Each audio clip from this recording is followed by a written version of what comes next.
inkastoo gabdhaha Blackpink muddooyinkii u dambeeyay ku hawlanaayeen albankooda la magac baxay Bombink iyo sidii kaliya ay diiradda u saari lahaayeen safarkooda, haddana waxaa soo baxay wiigii u dambeeyay oo raraanay ku farxin taageerayaasha kooxda ee loo yaqaan Blinkies kuwaas oo kaba hadalhayn batay albankooda iyo dhaqdhaqaaqa safarkooda labadaba. waxaana baraha bulshada qabsaday hadal sheegaya inay isku dhaceen ama ay islaayeen xubnaha kooxda ugu tunka weyn iyo gabdhaha la yidhaahdo Rose Park ee Boronporia Lezamonebal ee raanta kooxda iyo fanaanada lagu naanayso La Liza. haddaba waxaan kula wadaagayaa xaqiiqada dhabta ee sheekadan ee waxa ka jira website-yada lagu kalsoonaan karo ee waxa ay qoreen baraha bulshada ee kale inagoo ku salayn doona waxay arkaan gabi ahaanba indhaheennu ay nooga muuqan doona fideogan gudihiisa. balse ka hor intaasi waxaan idinka mahadcelinayaa sida quruxda badnaad oo la falgashaan markasta muuqaaladeenna idinkoo la garaynaya subscribe ayuu ku soo biiray YouTube-keena Baldahab TV. waxaan idin leeyahay waan idin ogahay midaasi mahadsanidin saaxiibayaal.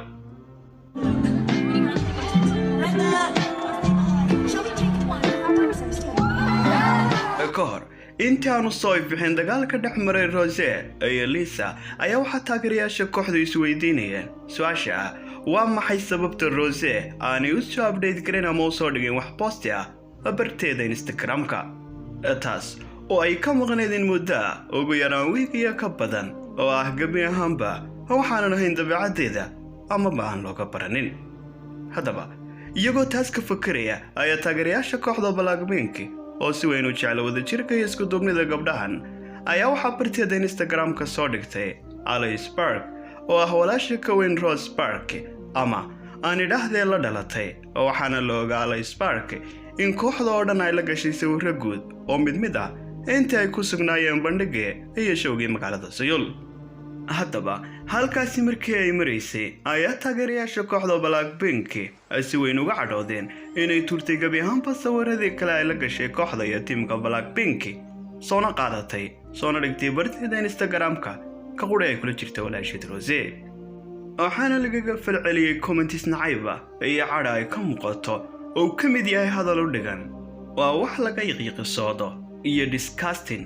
sidee ayaad u taageeraysaa walaasha oo samaynaysa midan iyo ficiladan anaaniyadda ee selfishnimada calashaan qofkani xataa wuxuu ka dibaaqayaa heesaa fanaanadan isagoo leh 2 sano ka hor waxay soo qaaday heese kale ah ayaa nooca loo yaqaano solo songiska 2 heesood oo noocaasi ah iyadoo fursadahaas heshay ayay haddana rabtay albanka kooxda inay ku dhex lifaaqdo mar kale heesayada u gaara. taageerahan xanaaqsane waxaan odhan karnaa malaha Rose wuxuu aaminsan yahay inay rabtay inay albankan ku qasto heesayada u gaar ah oo aanay shaqada kooxda oo qura diiradda saarin. markan isagoo sii wata hadalkiisii ayuu yidhi haddana Jisoo xataa ilaa hadda ma ay soo saarin solo songiskeedii sababo la xidhiidha shaqada kooxda. Rose waa qof nafteeda u qiimaysa wada selfish member. mid kale oo isagana comments-ka saacada saayida ka muuqato ayaa soo qoray oo in walaasha gabi ahaanba laga remove karayo ama laga saaro kooxda Blackpink. waxaadna halkaasi ka dareemaysaa dhammaantood hadalladan iyo comments-kani inay xambaarsan yihiin cadha saayida oo dulqaad la'aanna ay ka muuqato. intaasi oo kaliya ugama ay hadheen waxay si lamida soo garab dhigeen mar kale hooyada dhashay Lisa oo soo dhigtay dhammaan sawirradii ay la gashay kooxda Blackpink iyagoo isbarbardhigaya labada faamil lehna Rose faamilkeedu maaha kuwa wanaagsan waa dad selfish ah oo danaystayaal ah. waxaana ka wanaagsan Lisa family maadaama ay siintay xubnaha kooxda oo dhan wanaagna u soo rajiisay. waxaana la tilmaamaa Lisa inay caadifadii xumaan ka dareentay hadalka ay soo qortay gabadha ka weyn Rose ee la yidhaahdo Alice Park kadib markii ay soo gelisay hadal ah anigu ma ahi Lisa hooyadeed ee waxaan ahay Alice Park. isbarbardhigna looma samayn karo ficilada ay samaysay Lisa hooyadeed iyo anigu midan oo ay aad uga xumaatay gabadha la yidhaahdo Lezamonebal. waxaanan odhan karnaa waa halka gabi ahaanba ay ka bilaabantay dooda iyo dagaalka dhex maray Rose Park iyo gabadha la yidhaahdo Lisa.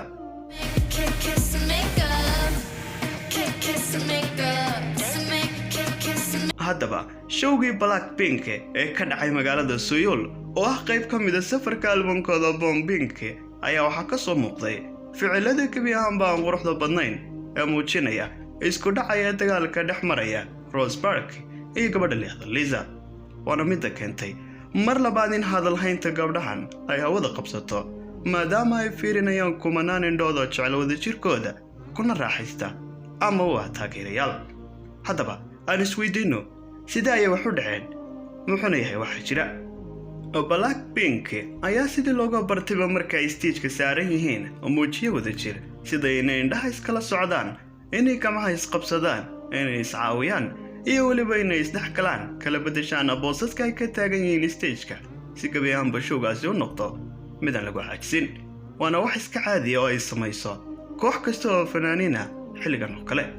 haddaba markii ay soo fuleen stage-ka ayaa wax la arkay Lisa oo gebi ahaanba ignore garaynaysa ama iska indhatiraysa marar badan ee gabadha leexda Rose xilli ay istiri qabsa gacanta iyadoo ay isdhaafayaan si la midana xubnaha kale oo dhan gacanta ay qaaday.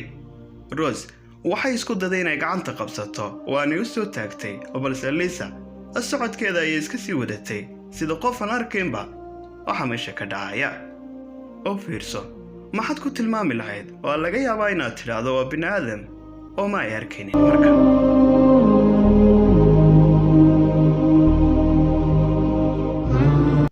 mar kale iyagoo si simaan u taagan afarta xubnada Blackpink stage-ka ayay isku daday gabadha leexda Rose in ay dhexda qabsato gebi ahaanna u soo dhawaato. haddana Lisa waa iska indhatirtay weliba si cadaan ah waana midii ay la yaabeen taageerayaasha kooxdu gebi ahaanba caddaynaysan inay wax weyn ka qaldan yihiin goobta oo uu jiro isku dhac dhexdooda labada fanaan. oo fiirso Rose si daacad ayay u soo taagaysaa gacanta Lisana si lamida waa ay soo taagtay balse jidka ayay ka celisay gacanteeda Lisa tan oo jac iyo bahdil ku ahayd loona arkay xataa Rosina ay ka xumaatay waxaana laga dareemay reaction-ka iyo sida ay gacanta ula noqotay kadib markii ay ka laabatay gabadha leexda Lisa. markana waa macquul inaad tidhaahdo waa kama ama wax shil ah ayay muuqaal eg tahay balse taageerayaashu middan waxay u arkeen dagaal cusub. However, during their Born Pink World Tour, fans noticed that the two were barely interacting with each other and even ignoring each other at times. intii lagu guda jiray showgii Mareykanka iyo magaalada Dallas ayaa haddana la arkay mar kale Lisa inay weli ka fogaanayso ama ay si caajis uga falcelinayso gebi ahaanba dhaqdhaqaaqyada dhexmara ee gabadha leexda Rose iyadoo malaha ku colaadinaysa kana xumaatay hadalka la sheegay ee ay tiri walaasheed Alice Park gabadha leexda Rose oo ay tilmaamtay inaanay ahayn Lisa hooyadeed isbarbardhigna aan loo samayn karin dhanka ficilka iyo sawirada sida aan ku arkay xogaha qaar oo qoraya middan.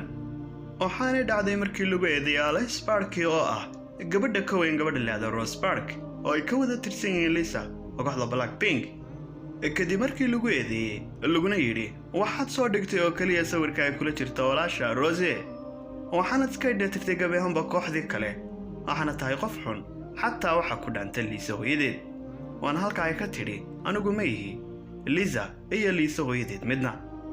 intii hore oo dhan waxaa muuqanaysay Lisa oo iska indhatiraysa gabadha leexda Rose waxyaalo badanna kaga soo horjeeda ama ka sii jeesanaysa jacyo bahdilla dusha ka saaraysa.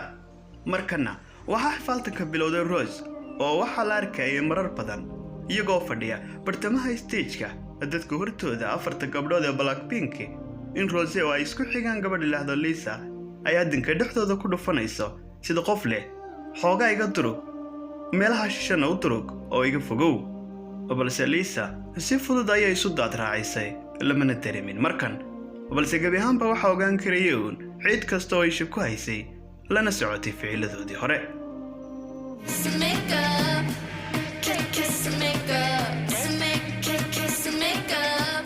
markan kadib waxaa la arkayay showgu waynu noqday mid caajis ah taageerayaasha kooxduna ay aad u dhibsadeen ficilada dhex maraya gabdhaha Rose iyo Lisa sawaxanka goobtuna hoos u dhacay sidoo kale aanay jirin wax firfircooni ah middan oo gebi ahaanba liddi ku ah kooxnimada Blackpink iyo wadajirka gabdhahan. mar kale waxaa la arkayay Jennie oo ka xanaaqday habdhaqanka labadan gabdhood oo si weyn ugu soo dhaqaaqday hadallo muujinaya inaanay qurxoonayn ficiladooduna ku leh oo hoos ula hadlaysa oo aanay si wacan loo maqlaynin hadalkana ay hoos u dhigtay. haddana cabirka iyo aragtida dadweynaha oo tilmaamaysa Jennie iyo Jisoo labaduba inay isku dayeen inay qariyaan arrinkan inay dabadda u soo baxday. waxaana la tilmaamayaa Jenny inay ku tidhi hadalladan aad samaynaysaan iyo ficilladane gebi ahaanba waxay hoos u dhigayaan kooxda. dhaqamadiinanina waxay liddi ku yihiin gebi ahaanba habsocodkeenna. isku xishooda, middani waa wax laga xishoodo. haddaba ilaahay baa og xaqiiqada dhabta ah iyo sida ay wax u jiraan. anigu waxaan idinla wadaagay keliya sida aan u arko aragtida ama turjumaadaha fikrada taageerayaasha Blinkis, maadaama ay meel kasta taallo warkani ama xogahani. sidoo kale waxaan ka soo xigtay xogahan gebi ahaanba baraha bulshada ee sida weyn ula socda websaydyada ku xidhan kooxda Blackpink. haddaba maxay kula tahay adiga fikirkaaga? sidaas ayaad u aragtaa qisadan? yaad se u aragtaa inuu leeyahay qaladka? dhibku si xaggee ayuu ka jiraa?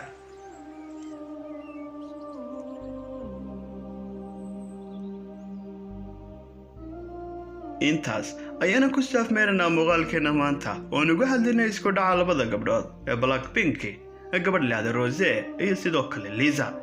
waxaan idinla wadaagi doonaa gebi ahaanba sheekooyinka xiisaha leh ku saabsan K-popka iyo sidoo kale dhanka iyo Hollywoodka labadaba. hoos igu dhaaf fikirkaaga, habaaragaaga iyo sidaad u aragtay gebi ahaanba dhacdadani inay kula muuqato. sidoo kale codsiga muuqaalka aad jeceshay inaan kuu soo gudbino ama ku xigsiino midkan ayaad ila wadaagi kartaa. fadlan ha ilaawin inaad like garayso muuqaalka, subscribe oo ku soo biir YouTube-keena Baldahab TV si aad u noqoto daawadaha koowaad ee mar kasta oo aan soo gelino clip. waxaan idin leeyahay waan idin ogahay mar kasta garab istaageenna iyo taageeradiinna. mahadsanidin saaxiibayaal.